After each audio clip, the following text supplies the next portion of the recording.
سمجھ لیتا، چونکہ نہیں سمجھ سکتا تھا اس لیے دھوکا کھا گیا۔ میں یہ سوچ کر مسکرا رہا تھا کہ کھڑکی کے پاس چھپ کر میں نے بے وقوف بنایا ہے۔ وہ مجھے کمرے میں نہ پا کر دروازے کے راستے آئے تو میں کمرے میں موجود تھا، اس لیے وہ بار بار مجھے حیرانی سے دیکھ رہے تھے۔ مگر بات کچھ اور تھی۔ جیسا کہ قارئین کرام جانتے ہیں کہ ان دنوں میں مونٹو کے میک اپ میں تھا اور وہ میک اپ پائیدار نہیں تھا، اس لیے میں غسل بھی نہیں کرتا تھا، لیکن احتیاط کے باوجود کہیں نہ کہیں غلطی ہو جاتی ہے۔ پتہ نہیں سوچ کی نگری میں سونیا کے ساتھ وقت گزارنے کے دوران میں نے کب اپنے چہرے پر ہاتھ پھیرا ہوگا یا رومال سے پسینہ پونجا ہوگا۔ ایسے ہی وقت مونٹو کی آدھی مونچھ اکھڑ کر کہیں گر گئی تھی۔ مجھے آدھی مونچھ کی کمی کا احساس تک نہ ہوا۔ اس کمرے میں بھی آئینہ نہیں تھا، ورنہ مجھے پتا چل جاتا۔ بہرحال یہ مجھے بعد میں پتا چلا کہ وہ دونوں مجھے حیرانی سے کیوں دیکھ رہے تھے۔ ان کے جانے کے بعد میں نے مطمئن ہو کر سوچا کہ کوئی خطرہ نہیں ہے۔ جنہیں میں دشمن سمجھ رہا تھا وہ نمودہ کے ساتھی نکلے، اور نمودہ میرا دشمن نہیں تھا۔ جہاں تک احتیاط لازمی ہے میں ضرور محتاط رہتا تھا۔ میں نے اپنی تسلی کے لیے نمودہ کے دماغ میں جھانک کر دیکھا۔ وہ گہری نیند سو رہا تھا۔ اب میں کیسے سمجھ لیتا کہ جو گہری نیند سو رہا ہے وہ اپنے ساتھیوں کی رپورٹ پر میرے لیے مصیبت بن سکتا ہے۔ میں خود اپنی آدھی مونچھ کے متعلق کچھ نہیں جانتا تھا، پھر اس کے ساتھیوں پر کیسے شبہ کرتا کہ وہ اپنے لیڈر کو میرے خلاف کون سی رپورٹ دینے جا رہے ہیں۔ ان کی مقامی زبان نے بھی مجھے اندھیرے میں رکھا۔ ان حالات میں میری جگہ کوئی بھی قابل اور باصلاحیت شخص ہوتا، وہ بھی حالات کا تجزیہ کرنے میں غلطی ضرور کرتا۔ میں مطمئن ہو کر جھولے پر آ کر لیٹ گیا۔ آدھی رات گزر رہی تھی، ادھر سونیا سو رہی تھی، ادھر میں آرام سے سو جانا چاہتا تھا۔ میں نے دماغ کو ہدایت دی کہ میں صبح 5 بجے تک گہری نیند سوتا رہوں۔ 5 بجے سے پہلے میری آنکھ نہ کھلے، یہ ہدایت دینے کے بعد میں نے آنکھیں بند کر لیں۔ 1 منٹ کے اندر ہی میں گہری نیند میں ڈوب گیا۔ پھر خبر نہ ہوئی کہ یہ دنیا کیا ہے اور یہاں کیا ہو رہا ہے۔ جو باتیں مجھے بعد میں نمودہ سے معلوم ہوئی وہ میں پہلے ہی بیان کر رہا ہوں۔ نمودہ کے دونوں ساتھی میرے کمرے سے جانے کے بعد باہر پہنچ کر آپس میں مشورے کرنے لگے۔ میری اکھڑی ہوئی مونچھ نے مجھے مشکوک بنا دیا تھا۔ ان میں سے ایک میری نگرانی کے لیے وہیں دروازے پر کھڑا رہا تاکہ مجھے فرار ہونے سے روکے۔ دوسرا ساتھی سمندر کے کنارے گیا۔ وہاں نمودہ ایک ہٹ کرائے پر لے کر ہنی مون منا رہا تھا، لیکن اس وقت وہ سو رہا تھا۔ اس کے ساتھی نے اسے آواز دے کر ہٹ کے باہر بلایا، پھر اسے بتایا کہ جسے وہ لوگ مونٹو سمجھ رہے ہیں وہ مونٹو نہیں، کوئی اور ہی شخص ہے۔ نمودہ نے پوچھا، تم لوگوں نے غور سے دیکھا تھا؟ اس کی ایک طرف کی مونچھ اکھڑی ہوئی تھی۔ سچ سچ بتاؤ، آج تم لوگوں نے کتنی پی ہے؟ اس کے ساتھی نے اپنے کان پکڑ کر کہا، ہم نے پی ضرور تھی مگر نشہ نہیں ہے۔ اب دیر نہ کریں ورنہ وہ فرار ہو جائے گا۔ وہ ہمیں شروع ہی سے پراسرار لگتا ہے، ہمیشہ کمرے میں بند رہتا ہے، منزہ کی ماں کو بھی کمرے میں آنے نہیں دیتا۔ شام ہی سے اس نے کمرے میں اندھیرا کر رکھا تھا۔ آدھی رات کے بعد اس نے لالٹین جلائی، ہم 1 گھنٹہ تک کھڑکی سے جھانکتے رہے، وہ نظر نہیں آیا۔ وہ 1 گھنٹے تک باتھ روم میں کیا کر سکتا ہے؟ اس کے پیچھے کوئی بہت بڑا راز ہے۔ نمودہ نے تھوڑی دیر سوچنے کے بعد کہا، یہاں منزہ اکیلی ہے، تم میرے یہاں آنے تک یہاں رہو۔ منزہ کی آنکھ کھل جائے تو اسے بہروپیے مونٹو کے بارے میں کچھ نہ بتانا، وہ اسے سگے بھائی سے زیادہ چاہتی ہے، تمہاری باتوں کا یقین نہیں کرے گا۔ یہ کہہ کر نمودہ جیپ کار میں بیٹھ کر اپنے دوسرے 4 ساتھیوں کے پاس پہنچ گیا۔ انہیں مسلح ہونے کے لیے کہا، پھر انہیں ساتھ لے کر میرے کمرے میں پہنچ گیا۔ میں بے خبر سو رہا تھا۔ وہ میرے جھولے کے چاروں طرف رائفلیں تان کر کھڑے ہو گئے۔ نمودہ نے قریب آ کر میرے چہرے کو غور سے دیکھا، پھر مجھے آواز دی، مونٹو اٹھو۔ لیکن میں اٹھ نہیں سکتا تھا، کیونکہ میں نے اپنے دماغ کو ہدایت دی تھی کہ 5 بجے سے پہلے میری آنکھ نہ کھلے، اس لیے اس کی آواز میرے کان نہیں سن سکتے تھے۔ اس نے مجھے بیدار کرنے کے لیے میری آدھی مونچھ ایک جھٹکے سے نوچ کر پھینک دی۔ میں بھیس پڑا رہا۔ اس نے مجھے جھنجھوڑ کر آواز دی۔ کوئی یقین نہیں کر سکتا تھا کہ میں نیند کے دوران اس قدر مردہ بن جاتا ہوں۔ پہلے تو انہوں نے سوچا کہ میں مر چکا ہوں۔ ان میں سے کوئی میری نبض ٹٹولنے لگا اور کوئی میرے دل کی دھڑکنیں سننے لگا۔ میں بالکل ٹھیک تھا، زندہ تھا، سانسیں لے رہا تھا، بے خبر سو رہا تھا۔ ایسا تو کوئی نہیں سوتا، جسم کو ذرا بھی جھٹکا لگے تو سونے والا ہڑبڑا کر اٹھ جاتا ہے، مگر میرا دماغ صبح 5 بجے سے پہلے جسم کے جھٹکوں کو تو کیا، زلزلے کے جھٹکوں کو بھی قبول نہیں کر سکتا تھا۔ بعض اوقات انسان کی ذرا سی بے احتیاطی سی موت کے دھانے تک لے جاتی ہے۔ اب سے پہلے میں نے اسی جھونپڑی میں ایک رات سونے سے پہلے دماغ کو ہدایت دی تھی کہ جب تک دروازے پر کوئی آہٹ نہ ہو میری آنکھ نہ کھلے۔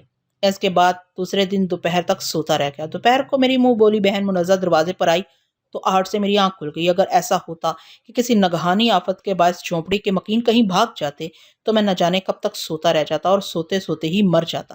دوسری غلطی وہ ہو چکی تھی، میں نے ہر طرف سے مطمئن ہو کر دماغ کو سمجھا دیا تھا کہ صبح 5 بجے سے پہلے میری آنکھ نہ کھلے، لہٰذا اب تو کانٹوں کے بستر پر بھی آنکھ نہیں کھل سکتی تھی۔ نمودہ نے جھنجھلا کر کہا، مونٹو تم نیند کا بہانہ کر رہے ہو، تمہارے حق میں یہ بہتر ہوگا کہ فوراً آنکھیں کھول کر مجھ سے باتیں کرو۔ میرے آنکھ نہ کھولنے پر اس نے چاقو کھول لیا، پھر اس کا تیز نوکیلا پھل میرے گردن میں چبھو کر بولا، میں آخری بار تم سے کہتا ہوں، اٹھ جاؤ۔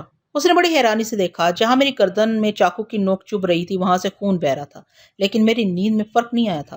اس نے شدید حیرانی سے کہا، ایسی حالت میں تو مردے بھی اٹھ کر بیٹھ جائیں، مگر اس کی نیند ناقابل فہم ہے۔ ان میں سے ایک نے نامودہ سے کہا، اس بہروپیے کی اصلی صورت دیکھنی چاہیے، جب مونچھیں نکلی ہیں تو چہرہ بھی نکلی ہوگا۔ نامودہ نے تائید میں سر ہلا کر میرے چہرے کو ٹٹولنا شروع کیا۔ اس کے ساتھیوں نے وینشنگ کریم سے، صابن اور پانی سے میرے چہرے کو رگڑ رگڑ کر صاف کر دیا۔ پھر میرا اصلی چہرہ سامنے آتے ہی وہ ایک دم سے چونک گئے۔ انہوں نے جیسے کسی جن یا بھوت کو دیکھ لیا ہو۔ وہ سب گھبرا کر مجھ سے ذرا دور ہو گئے۔ ایک نے کہا، نامودہ یہ تو وہی معلوم ہوتا ہے۔ نامودہ نے کہا، معلوم کیا ہوتا ہے، بالکل وہی ہے، فرحاد علی تیمور۔ مگر تم نے ہانگ کانگ سے آ کر یہ خبر سنائی تھی کہ فرحاد مر چکا ہے؟ نامودہ نے اپنی تھوڑی کھجاتے ہوئے کہا، ہاں، ہانگ کانگ چھوڑنے سے پہلے میں ریڈ پاور کے ایک دفتر میں گیا تھا۔ وہاں باس کی میز پر فرحاد علی تیمور کا فائل کھلا ہوا تھا۔ باس ٹیلی فون پر ماسک مین سے باتیں کرتے ہوئے بڑی بے چینی سے کہہ رہے تھے کہ فرحاد ماسٹروں کی تنظیم میں زلزلہ سمجھا جاتا تھا۔ میں نہیں مانتا کہ وہ اتنی آسانی سے مر گیا ہوگا۔ یہ کہہ کر دوسری طرف کی باتیں سننے لگا۔ پھر اس نے جواباً کہا، میں مانتا ہوں کہ جاپان میں جو ہمارے جاسوس ہیں وہ غلط رپورٹ نہیں بھیج سکتے، مگر یہ بھی تو سوچو کہ دنیا کے ایک سرے سے دوسرے سرے تک پھیلی ہوئی ماسٹروں کی تنظیم کے بڑے بڑے دماغ اسے نقصان نہ پہنچا سکے۔ جاپان کے فوجیوں نے کیا خاک اسے مارا ہوگا، میں یقین نہیں کر سکتا۔ نامودہ یہ کہہ کر میرے چہرے کو گہری نظروں سے دیکھنے لگا۔ پھر اس نے کہا، اب میں باس کی باتوں کا یقین کرتا ہوں کہ یہ زندہ ہے اور ہمارے سامنے ہے۔ نامودہ، جیسا کہ ہم سنتے آئے ہیں کہ یہ بہت خطرناک ہے، اس سے پہلے کہ یہ آنکھ کھولے اور ہمارے لیے خطرہ بن جائے، ہمیں ہمیشہ کے لیے اس کی آنکھیں بند کر دینی چاہیے۔ نامودہ اپنی تھوڑی کھجاتے ہوئے گہری سنجیدگی سے سوچنے لگا۔ پھر اس نے انکار میں سر ہلاتے ہوئے کہا، جلد بازی اچھی نہیں ہوتی دوستو، کیوں نہ ہم اس خطرے سے کھیلنے کی جرت کریں؟ اس کے ساتھیوں نے اسے حیرانی سے دیکھا۔ ایک نے پوچھا، نامودہ ہوش میں ہو؟ جس خطرے سے دنیا کی دو بڑی تنظیمیں گھبراتی ہیں، تم اس سے کھیلنا چاہتے ہو؟ اس نے ہنستے ہوئے کہا، دوستو، دنیا کی بڑی تنظیموں نے فرحاد کو اپنی ذہانت سے، اپنی طاقت سے اور خطرناک ہتھیاروں سے مارنا یا زیر کرنا چاہا اور ناکام رہے، کیونکہ وہ فرحاد کی کمزوری کو نہیں سمجھتے تھے، لیکن میں سمجھ گیا ہوں۔ نامودہ، کھل کر بات کرو، تم فرحاد کی کس کمزوری کو سمجھ گئے ہو؟ میں تمہیں بتاتا ہوں، ہم یہاں کل 5 ساتھی ہیں۔ اگر ہم یہ راز کبھی زبان پر نہ لائیں کہ فرحاد زندہ ہے، تو ہم اس کے ذریعے بہت سی دولت حاصل کر سکتے ہیں۔ ہم رازداری کی قسم کھاتے ہیں، تم اپنا منصوبہ بتاؤ۔ نامودہ نے کہا، میرا منصوبہ یہ ہے کہ میں فرحاد کو اپنی مٹھی میں رکھوں گا۔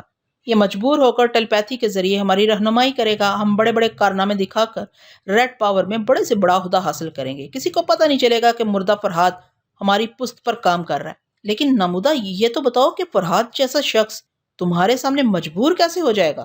ایسے کہ، اس نے زوردار کہکا لگاتے ہوئے کہا، فرحاد کی بہن میری بیوی ہے۔ جو شخص دلیر اور خطرناک ہونے کے باوجود اس قدر شریف ہو کہ پرائی لڑکی کو بہن بنا لے، اس کے جیسا غیرت مند کوئی نہ ہوگا۔ وہ اپنی بہن منزہ کی خوشی کے لیے اور اس کی سہاگ کی سلامتی کے لیے میرے کام آتا رہے گا۔ انکار کی صورت میں اس کی بہن کا جینا حرام کر دوں گا۔ اس کے ساتھی بھی اس کے ساتھ کہکے لگانے لگے۔ بہت خوب نامودہ، تم نے فرحاد کی بہت بڑی کمزوری پکڑی ہے، تمہارا جواب نہیں ہے۔ نامودہ نے کہا، ہاں، مجھے یاد آ رہا ہے کہ یہ اسی طرح گہری نیند سونے کا عادی ہے۔ منزہ نے مجھے بتایا تھا کہ ایک بار یہ پوری ایک رات اور دوسرے دن تک سوتا رہا تھا۔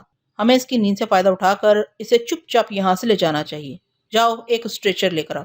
صبح ہوتے ہی اس کا چہرہ بدلنے کے لیے ماسک اور میک اپ کا سامان لے آنا۔ اتنا عظیم انسان روپ بدلنے کے بعد میرا ماتحت بن کر رہے گا۔ میں بے خبر سو رہا تھا، بلفاظ دیگر مجھے عارضی موت آ گئی تھی، اور وہ لوگ میرے اطراف کھڑے ہو کر مجھے تابع فرمان بنا کر رکھنے کے منصوبے بنا رہے تھے۔ یہ تمام باتیں مجھے کچھ تو نامودہ نے بعد میں بتائیں، اور کچھ میں نے خیال خوانی کے ذریعے اس کے دماغ سے یہ تفصیلات معلوم کی۔ بہرحال وہ لوگ مجھے اسٹریچر پر ڈال کر سمندر کے کنارے نامودہ کے ہٹ میں لے گئے۔ نامودہ نے منزہ کو نیند سے جگایا، پھر اسے دوسرے کمرے میں لے آیا جہاں مجھے ایک بستر پر ڈال دیا گیا تھا۔ اس نے کہا، منزہ، اسے پہچانو، یہ کون ہے؟ منزہ نے کہا، ہماری تنہائی میں یہ تم کسے لے آئے ہو؟ میں اسے نہیں پہچانتی، البتہ اس کا لباس بالکل وہی ہے، میرے بھائی مونٹو نے ایسا ہی لباس پہنا ہوا ہے۔ یہ تمہارا بھائی مونٹو ہے۔ منزہ نے اپنے شوہر کا بازو تھام کر جبرن ہنستے ہوئے کہا، تم نے اتنی رات کو مذاق کرنے کے لیے میری نیند خراب کی ہے؟ میری جان، میں مذاق نہیں کر رہا ہوں، یہ بہروپیہ ہے، اپنا چہرہ اور نام بدل کر اب تک ہمیں دھوکہ دے رہا تھا۔ جس شخص نے مجھے بہن کہا، تم اسے دھوکے باز نہ کہو، مجھے تکلیف پہنچتی ہے۔ اچھا، میں تمہیں تکلیف پہنچانے والی بات نہیں کہوں گا، مگر جب یہ نیند سے بیدار ہوگا تو تم اس کی آواز اور اس کے لہجے سے پہچان لوگی کہ یہی تمہارا بھائی ہے، صرف اس کی صورت بدل گئی ہے۔ میری سمجھ میں نہیں آتا یہ کیا چکر ہے۔ منزہ، میں نے سہاگ رات کی صبح تمہیں بتا دیا تھا کہ میں مجرمانہ زندگی گزار رہا ہوں۔ تمہارے سامنے یہ جو آنکھیں بند کیے سو رہا ہے، اسے دنیا کے تقریباً تمام مجرم پہچانتے ہیں۔ میں بھی اسے جانتا ہوں۔ یہ اپنی جان بچانے کی خاطر بھیس بدل کر تمہاری جھونپڑی میں آیا تھا۔ مجھے یقین نہیں آتا اور میں تمہیں جھوٹا بھی نہیں کہہ سکتی۔ اگر یہ وہی مونٹو ہے اور اب بدل گیا ہے تو میری محبت نہیں بدلے گی۔ وہ مجھے بہن کہہ کر میری عزت کا محافظ بن گیا تھا۔ وہ کسی بھی روپ میں آ جائے گا تو میرا بھائی ہی رہے گا۔ پھر وہ نامودہ کو دیکھتی ہوئی بولی، جب تک تم نے مجھ سے شادی نہیں کی تھی اپنی حقیقت مجھ سے چھپاتے رہے۔ مجھ سے کہتے تھے کہ ہانگ کانگ پورٹ میں کلی کا کام کرتے ہو۔ سہاگ رات گزارنے کے بعد تم سمجھ گئے کہ میں اپنا سب کچھ تمہیں دینے کے بعد تم سے نفرت نہیں کروں گی، اس لیے تم نے اپنی اصلیت مجھے بتا دی۔ تم خود ہی سوچو کہ تمہاری اصلیت بدلنے کے بعد بھی میں تم سے والہانہ محبت کرتی ہوں، پھر بھائی کا چہرہ بدل جانے سے اسے محبت کیوں نہیں کروں گی؟ نامودہ نے مسکراتے ہوئے کہا، یہی میں چاہتا ہوں کہ تم میں سے اتنی محبت کرو کہ بہن کی خاطر میرا غلام بن جائے۔ یہ کیا کہہ رہے ہو نامودہ؟ کیا تم میرے بھائی کو واقعی غلام بنانا چاہتے ہو؟ ہاں، اس میں تمہارا بھی فائدہ ہے۔ اس کے ذریعے ہمیں اتنی دولت ملے گی، اتنی دولت تم نے کبھی خواب میں بھی نہیں دیکھی ہوگی۔ اگر میرے بھائی کی مرضی کے خلاف یہ دولت ملے گی تو میں اسے ٹکرا دوں گی۔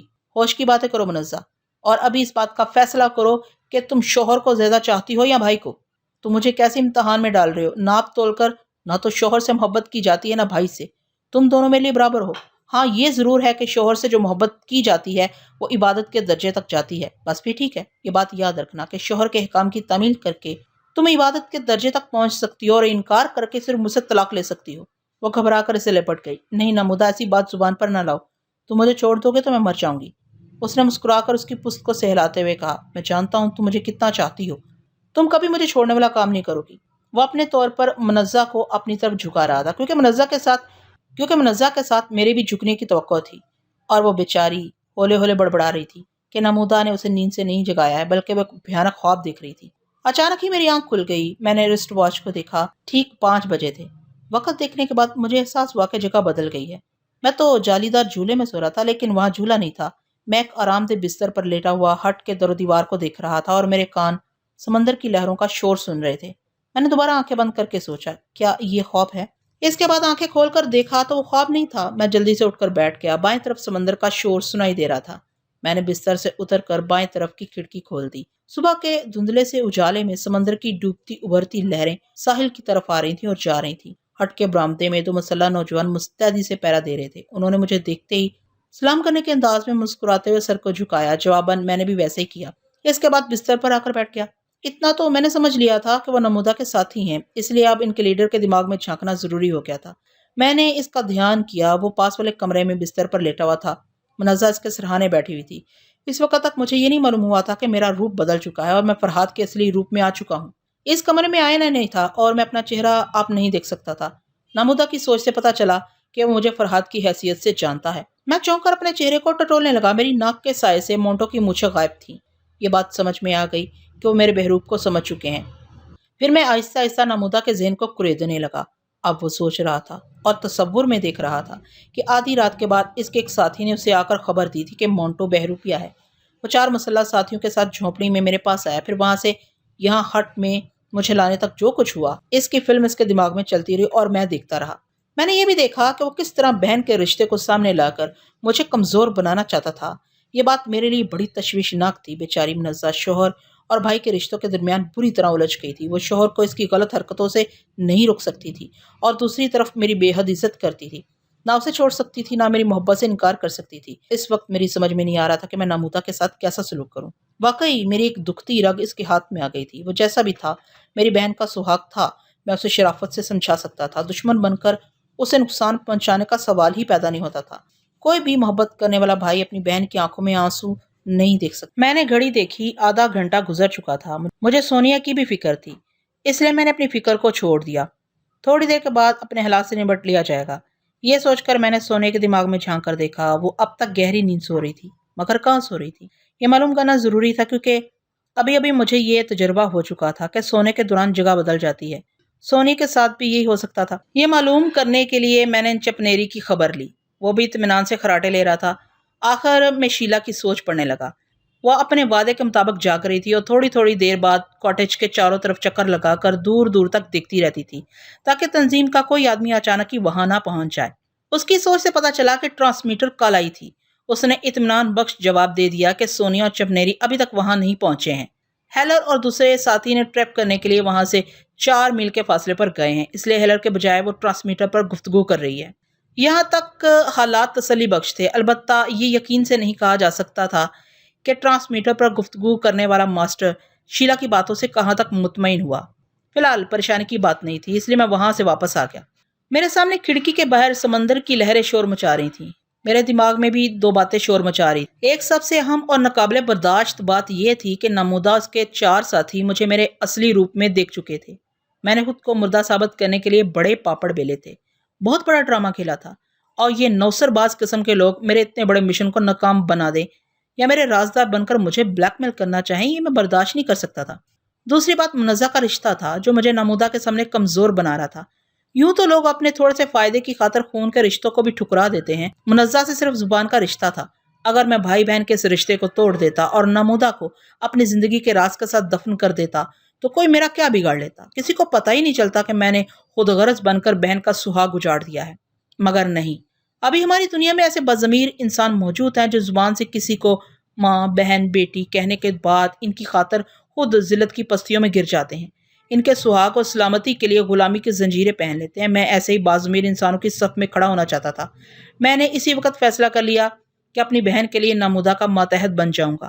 انشاءاللہ یہ ماتحتی اسے بڑی مہنگی پڑے گی۔ میرا دوسرا فیصلہ یہ تھا کہ فرحات کو دوبارہ زندہ دیکھنے والے زندہ نہیں رہیں گے۔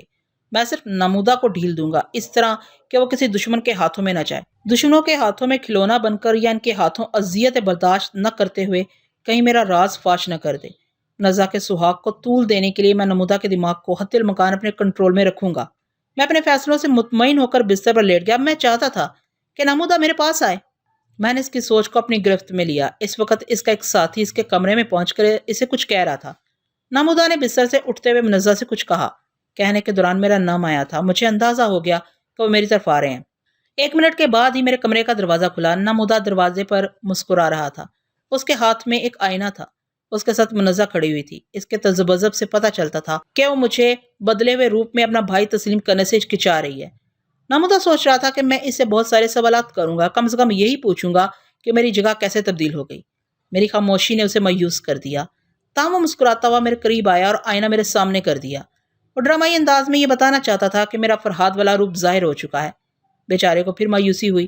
میں نے اس کے ہاتھ سے آئینہ لے کر بستر پر ایک طرف پھینک دیا۔ اس نے کہا، بعض لوگ آئینے سے ڈرتے ہیں۔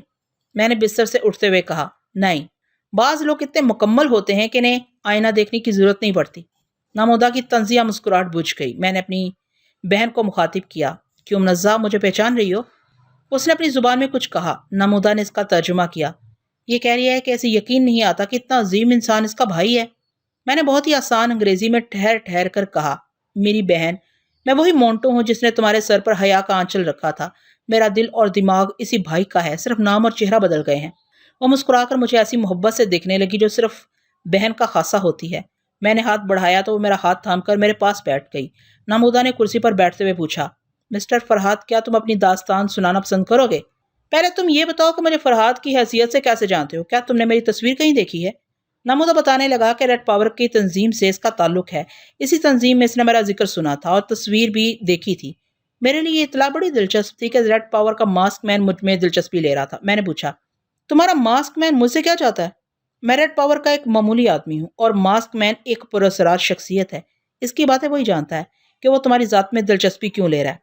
لیکن اس کی دلچسپی سے مجھے تمہاری اہمیت کا اندازہ ہو گیا۔ پھر رفتہ رفتہ معلوم ہوا کہ تم نے ماسٹروں کی تنظیم کو کتنا زبردست نقصان پہنچایا ہے۔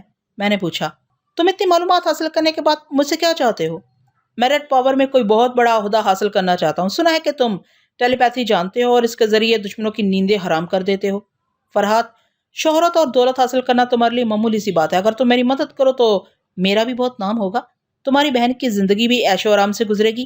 اس دنیا میں ایسے لوگ زیادہ ہیں جو دوسروں کے کاندھوں پر بندوق رکھ کر چلاتے ہیں۔ میں نے کہا، ہر بھائی یہی چاہتا ہے کہ اس کی بہن ہنستی کھیلتی زندگی گزارے۔ میں اپنی بہن کے قدموں میں دولت کا ڈھیر لگا دوں گا، شرط یہ ہے کہ تم مجرمانہ زندگی سے باز آ جاؤ۔ ریڈ پاور میں بڑا عہدہ حاصل کرنا کمال کی بات نہیں ہے، اس نے مسکراتے ہوئے کہا۔ دوسروں کو نصیحت کرنا اور خود کو فصیحت والی بات ہے۔ تم خود مجرمانہ زندگی گزار رہے ہو۔ میں نے ایک سرد آہ بھر کر کہا، میں دلدل میں دھنس گیا ہوں، اس لیے